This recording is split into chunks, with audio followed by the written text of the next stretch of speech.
So Liz and I have already painted a pretty bleak picture, as you know, about the state of the disunited kingdom. Connor Tomlinson will be doing that tomorrow. He is an independent journalist, host of Tomlinson Talks on YouTube. But Liz, is there any reason to hope? Do you think Nigel Farage is the man who can do this? Well, I am optimistic about the UK because I see the same things that are happening or have happened in America, now happening in Britain. There is a mass movement of people who are frustrated about economic stagnation, excessive immigration, the threat to free speech. And they're actually out on the streets in Britain, and this is something new. This is something we haven't seen really. Like our Tea Party? In our lifetimes. Yeah, we're kind of at the Tea Party MAGA phase. I think what I want to see is fast forwarding to Trump 2. Rather than going through Trump 1 and Biden, we could do without that. So we need to get straight to Trump 2. And the biggest issue for me isn't who is in Downing Street, although that's obviously important. But what I know is currently all the power is exercised by the blob, by the bureaucrats, by the unaccountable judiciary. And the message I want to get across is anybody who is serious about restoring Britain, restoring our liberties, restoring the great country we are, has to replace the senior bureaucrats. They've got to reverse all the Tony Blair laws. I mean, Tony Blair is pretty much the last prime minister in Britain who has actually run the country. Everyone since has been a captive of the bureaucracy. That's a reality of the situation. So my message is really, we need to get straight to Trump 2, and how do we do that? Connor, do you think Reform UK is the answer? So, is this on? Yes. Wonderful, there we go. You'd think with ears like mine I could hear myself.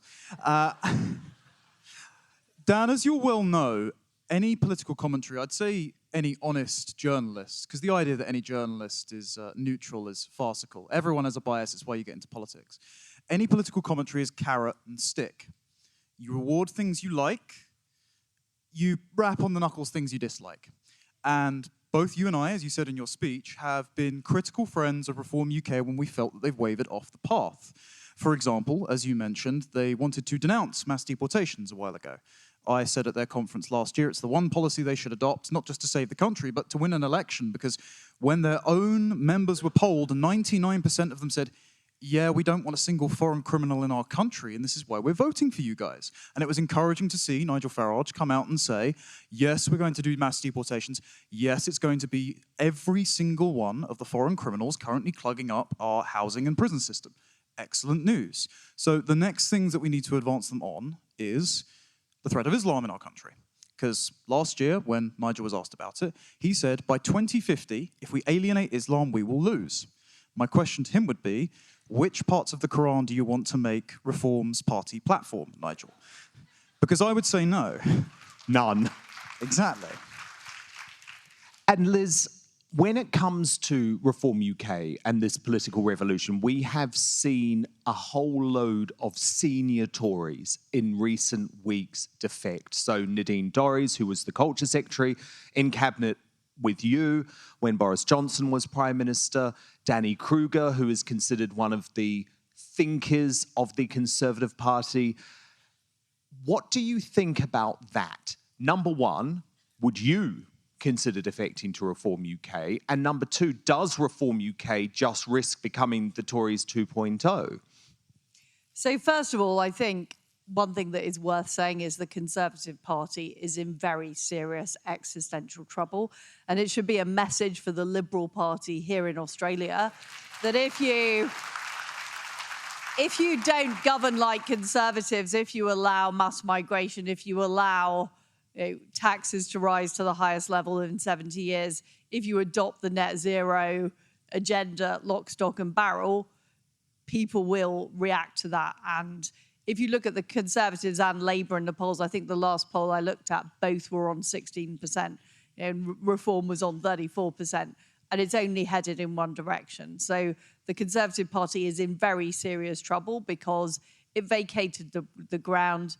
It basically became a Labour-like party, and the voters have noticed that and they don't like it. I mean, as to the makeup of reform, to me, it actually doesn't really matter that much, because Nigel Farage is who the public are supporting / voting for.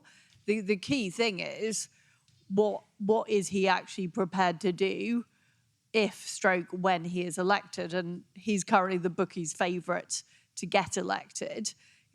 Is he prepared to repeal all the Blair laws, things like the Human Rights Act, the Constitutional Reform Act, the Equality Act, that have led Britain to being in such a mess?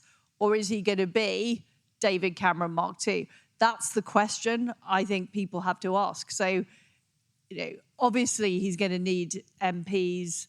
Some of them might be Conservatives, some of them might be from other parties.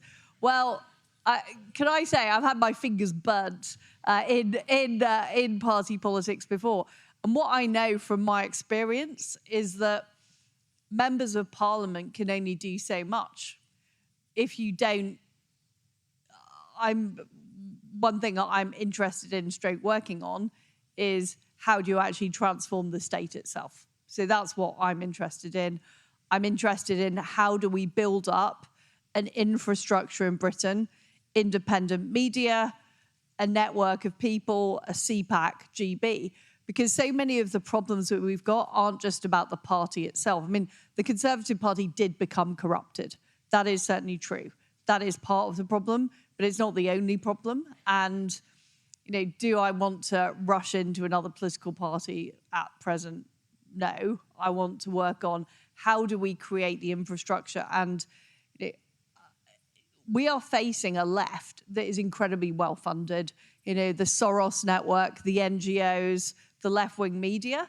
If we don't fight them, politicians are downstream from them, and it's very, very difficult to win if you can't affect the narrative. So that's my focus at the moment. If I may make a brief comment on that. Any revolution should not become a political refugee camp for the people that caused the problems in the first place. So there are some good defections that reform can take. There are also some very bad defections, like wheeling out Nadine Dorries on stage and celebrating her coming into the party when she was the architect of the online safety bill. I understand you guys had something very similar recently, where they were going to throw you in prison for misinformation, saying things the government didn't like.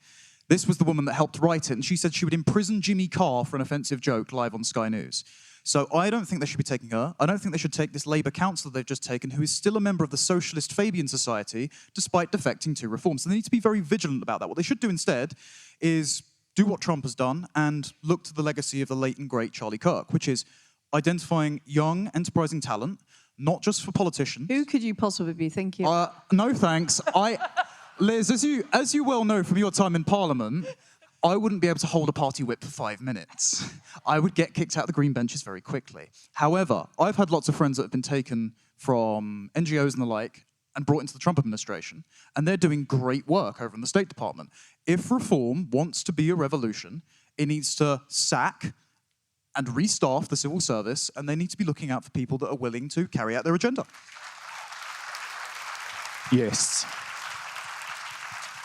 Liz, we have to talk about your defenestration, because what a lot of people are not aware of is the fact that the UK's current Chancellor, a Chancellor called Rachel Reeves, who we refer to as Rachel from a council, Rachel Thieves, who has been promoted by the mainstream media because she is the first woman Chancellor, and something that they celebrate because it's identity politics obsession, has actually driven the UK economy into the ground, where it is in a far, far worse state than after your emergency budget, when we were told that the British economy was on the brink of collapse. Yet this time, no one's talking about it. Do you feel like you were got rid of in a globalist coup? Yes. I mean, you were talking earlier about radicalization moments, but that radicalized me. I mean, what happened is we put forward a perfectly sensible budget, which was about cancelling tax rises, getting on with fracking, restraining public spending. And the night before that budget was announced, the Bank of England, which is completely unaccountable, the governor's there for an 8-year term and can't be removed. So the Bank of England announced the sale of £40 billion worth of gilts the night before. And then the budget itself was well received by business, by leading commentators. But on the Monday, what happened was there were movements in the market. This turned out to be largely due to the fact that British pension funds were very exposed to changes in the interest rate. And it was the Bank of England's failure to ensure financial stability that resulted in the market disruption. In fact, subsequently, the Bank of England in a report admitted that 2/3 of all of those movements that took place that autumn were actually down to their failure to regulate. But they only admitted that in 2024, 2 years after it actually happened. They wanted you gone. They wanted me gone. And why did they want me gone? Because before I was elected as leader of the Conservative Party, I said, we've got a massive problem in Britain with the economic orthodoxy. The central bank has too much power. It has failed. We need to change its mandate because it had failed on inflation. It had failed on quantitative easing, where we'd seen asset prices rise astronomically, I think, which is very damaging to economic growth. I'd said that we've got a problem with Keynesian economics dominating in our Treasury and in the Office of Budget Responsibility. And frankly, they didn't like that. And at best, you could say they didn't try to be helpful. I mean, how on earth is announcing the sale of gilts the night before a budget remotely helpful? But at worst, I think they were deliberately seeking to undermine me. And if you look in contrast, you've mentioned Rachel Thieves, our current Chancellor, who works for Sir Keir Starlin, our Prime Minister. I like that. But so the gilt rates are higher than they were ever in 2022. The debt is higher. So the predictions of the government economists in 2022 was if we raised taxes, that would help reduce the debt.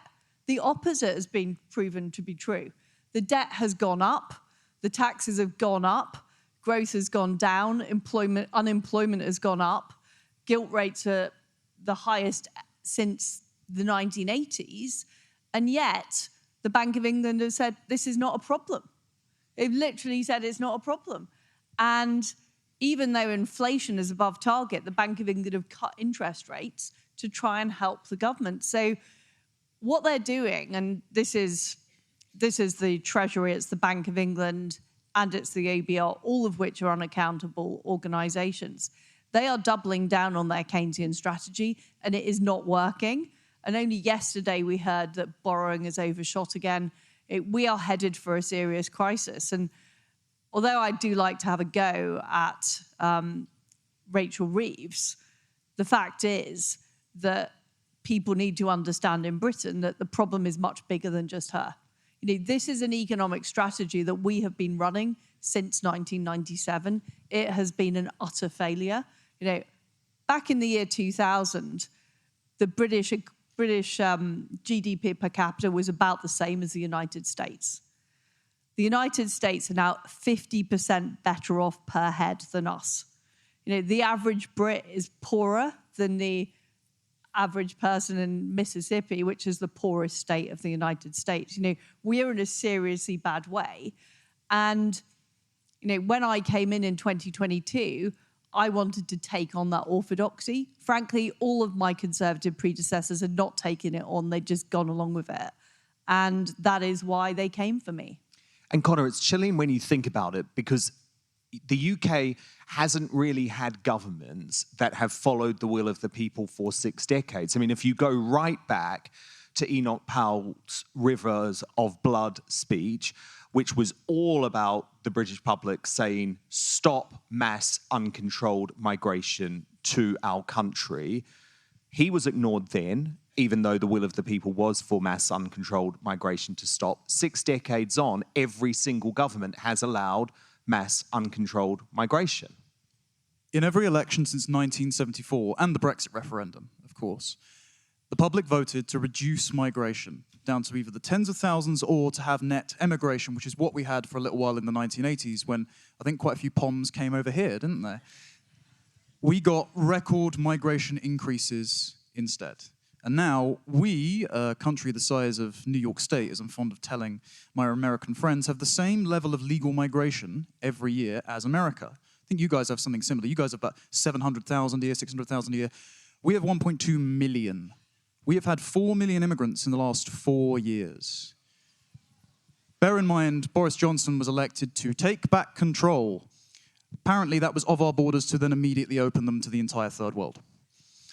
And the other problem is, as well, and it's not just the Treasury and the OBR and the Bank of England that are betraying us, it's the Home Office. So this is the body that's in charge of both our counter-terror policy and our immigration policy. The Home Office is ideologically captured by a 700-member Islamic network. Yeah, who work to promote other Muslim staff members, advance Muslim interests. Members have taken bribes to overturn rejected asylum applications from countries like Bangladesh while denying Christian asylum seekers refuge in our country because they've said, your country's safe even though they're fleeing forced conversions.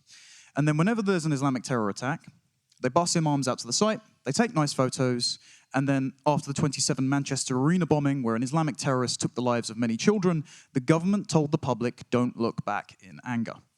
So we are routinely gaslit using our own tax money. We are ignored anytime we vote to close our borders. And this is why, whether or not Reform UK will live up to their mandate, I certainly hope they do, this is why Nigel Farage is most likely to become the next Prime Minister. Because people are just sick and tired of being lied to by both parties, and they would like a change. I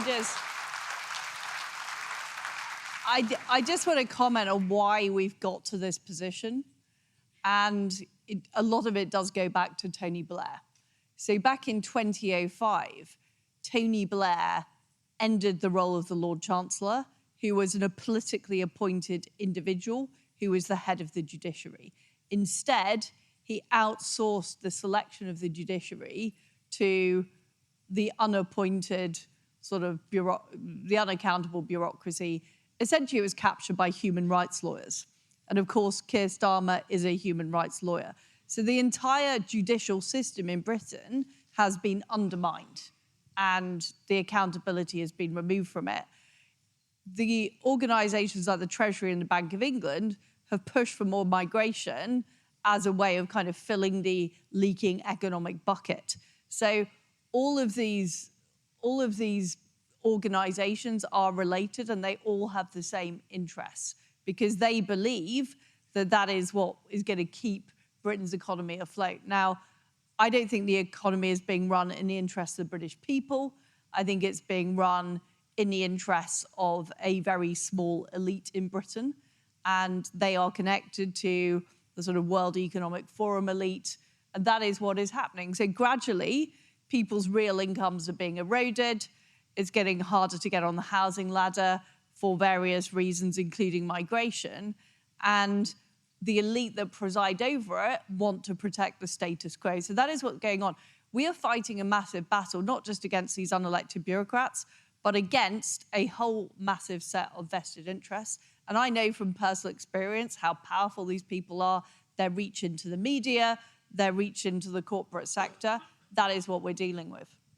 Indeed, and it is worth pointing out too that the new British Home Secretary, a woman called Shabana Mahmood, Good British name, that. was previously on a Greek island welcoming the illegal arrivals on small boats and has said in Parliament that her overwhelming will and her driving force in life above anything else is her extreme Islam faith. She is now the Home Secretary in charge of Britain's borders. Liz, I do want to ask you the Tommy Robinson question, though, because I raised him in my speech. This time last week, there is this incredible turnout, well over 1 million people on the streets of London, even though the police said it was 1/10 of that size. But you've got the Daily Telegraph today saying this movement has to be or will divide the right because Tommy Robinson is at the head of it. And the mainstream media tried to cancel you a couple of years ago just because you'd done an interview with Steve Bannon. They're constantly trying to cancel me. They haven't succeeded yet. Yeah. You'd done an interview with Steve Bannon where he had just mentioned the name Tommy Robinson and you hadn't said, oh, he's a terrible man and he should be locked up in jail. So how do you think the mainstream right needs to deal with Tommy Robinson, who is leading a growing populist movement in the United Kingdom? Well, the question I was asked on the Steve Bannon show was about the grooming gangs, the rape gangs, which have been the most heinous scandal in Britain for a generation. Tens of thousands of young girls being raped, tortured, in some cases murdered. And under pressure, the Labour government said they'd do an inquiry. That inquiry has not even started. And initially they'd refused. It's an absolutely shocking case. And that's, to me, that was the important issue that I was being asked about. And Tommy Robinson is somebody who identified this issue very early on when it was not something anybody was willing to talk about. And this goes to a very big issue in Britain, is the way that the fear of being described as racist has dominated the police, it's dominated our judicial system, and it's created a massive injustice. So he was right to raise that issue. And my view is that the Unite the Kingdom rally that appeared a few weekends ago in London, it shows the strength of feeling of the British people, as do the protests outside migration hotels. And I don't really, I don't think Tommy Robinson is not a politician. He's not running for Parliament. This is somebody who is raising issues, and he's perfectly entitled to raise issues and hold demonstrations as anyone else is. But Connor, there were over 1 million Brits on the street. There was not one elected prime minister. One elected MP. Not one elected politician spoke to that crowd. They were all invited. But because of Tommy Robinson, they all decided not to attend. I think I'm going to print Tommy Robinson, Pauline Hanson, and you, Liz, a Right Too Soon t-shirt. Because that's what you're guilty of. Correct. That's all it is. He was... Whether or not one takes issues of prudence with a working class lad's political tactics, who, didn't go to private school, didn't go to Oxbridge, and didn't get a leg up within the Conservative Party or something, whether or not someone thinks he was imprudent, he was correct. And therefore, he's become a bit of a folk hero to at least, a few 100,000 to 1 million people. And so you cannot question his legitimacy. And so it was encouraging, not to bring this conversation permanently back to Reform, but it was encouraging that when Reform was announcing its latest Conservative defector, Nigel Farage was asked twice to denounce Elon Musk, denounce Tommy Robinson, like he's Peter denouncing Christ. And I think because Farage saw, there's a few 100,000 of my voters here, and I can't write them all off, and they behaved well, and they waved our flag, and when your own flag in your own country is a symbol of protest, something is really wrong.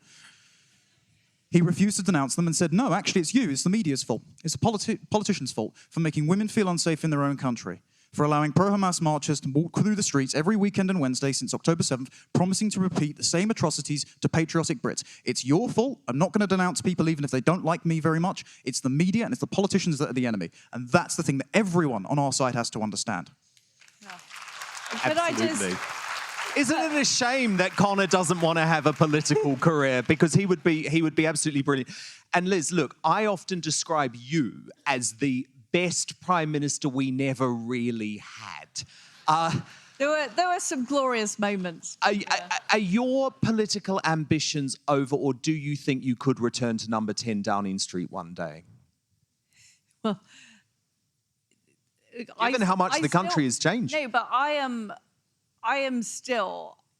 The reason that I ran to be prime minister in the first place is I could see things were going desperately wrong and I wanted to fix it, and I still want to fix it. I will do whatever it takes and whatever I can do to do that. But I think where we are now, building the movement is the important thing, because what I know is I became prime minister, but I didn't have the support base in the media. I didn't have the support base in the Conservative Party.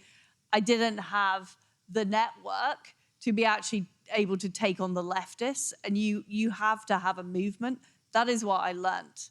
So this is why I'm focused on let's build one. How do we build a movement? Because you can't, we are facing, I just know how powerful the vested interests are, how entrenched the left is in our institutions. You cannot fix that by one person, however great they are. And, you know, do I want to go into frontline politics again? Potentially, yes. I don't rule it out, but I don't need to do it. I've done it. I've been. She'll be back. I've done it. No, but I've done it. I've been to the top. I know what, but I also know what the limitations are. And you have a severe lack of freedom, particularly in the current structure where politicians are so boxed in about what they can do, what they can say. You know, what has happened is the whole system is designed a code, you know, called the Ministerial Code, the Civil Service Code, to basically box politicians in so they can't do anything. I mean, it's an art of control, and we need to dismantle that system.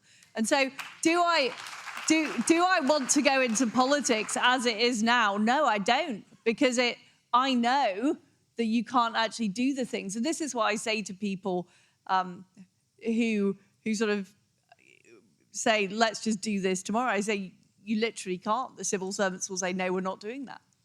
That's what the system's like. It's terrifying. But look, as a start, I think we've got to bring CPAC to GB, don't we? CPAC GB, because CPAC Australia, I know I speak on behalf of Liz and Connor. This is such an inspiring event. Thank you so much for having us. And sorry if we've brought the mood down just a little bit, talking about the hell of Slippery Starmer and Rachel Reeves, but hopefully you'll take some lessons. But we have been so inspired by you today, so it's been an honour to be here. Thank you.